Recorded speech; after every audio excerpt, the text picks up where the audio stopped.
சொல்லக்கூடிய நிகழ்ச்சியானது நமது திருக்கோவிலே சிவாகம முறைப்படி நடைபெற்றுக் கொண்டிருக்கின்றது. காலையில் இருந்து விநாயகர் பூஜையுடன் ஆரம்பமாகி எல்லாம் வல்ல விநாயகர் பெருமானுடைய அனுகிரகத்தை பெற்று அதனை தொடர்ந்து கும்ப பூஜைகள் எல்லாம் செய்விக்கப்பட்டு விசேடமான முறையிலே யாகங்கள் எல்லாம் இங்கே நடைபெற்று தொடர்ந்து இறைவனுக்கு சந்தனாதி தைலம் பஞ்சகவ்யம் மாப்படி போன்ற விசேட திரவியங்கள் எல்லாம் இங்கே அபிஷேகம் செய்விக்கப்பட்டு இப்பொழுது அன்னாபிஷேகமானது ஆரம்பமாக இருக்கின்றது. பொதுவாகவே சிவாகமங்களிலே ஒவ்வொரு மாத பௌர்ணமி அன்றும் விசேடமான அபிஷேகங்கள் சொல்லப்பட்டிருக்கின்றது.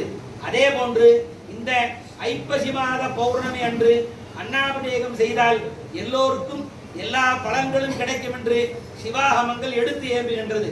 சாதாரணமா எல்லாரும் சொல்லும் பொழுது ஒரு பரமொழி சொல்லுவாங்க, விளையாட்டா சொல்லுவாங்க, எங்கேயாவது போய் விருந்தாளி வீட்டில் இருந்து இருந்தாங்கன்னா சோறு கண்டாடா சொர்க்கம்னு உட்காந்துருக்காம்பா அப்படின்னு சொல்லுவாங்க.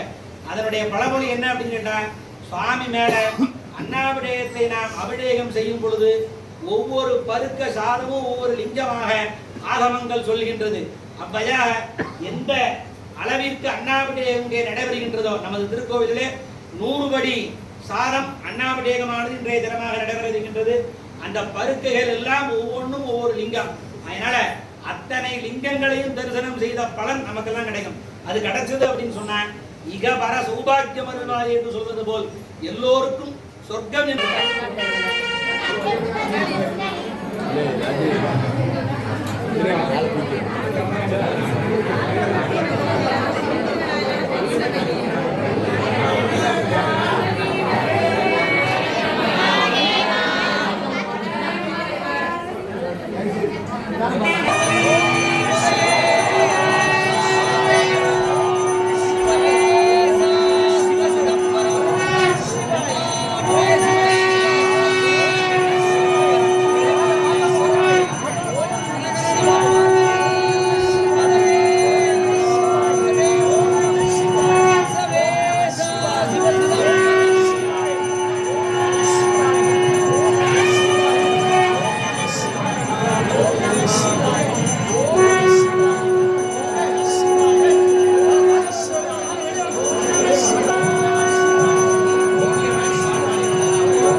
ஏமா தயவுசெய்து வீடியோ எடுக்காங்க அம்மா ஏமா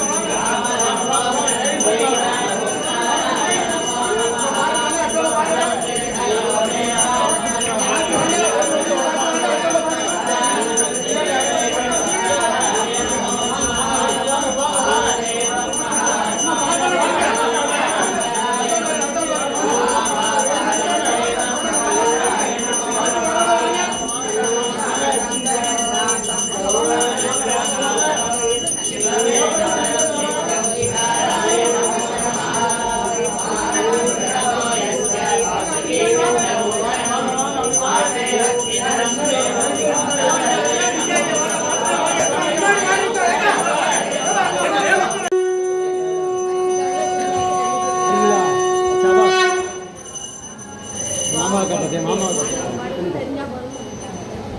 அப்படியே வந்துருங்க அப்படியே வந்துருங்க வாங்க வாங்க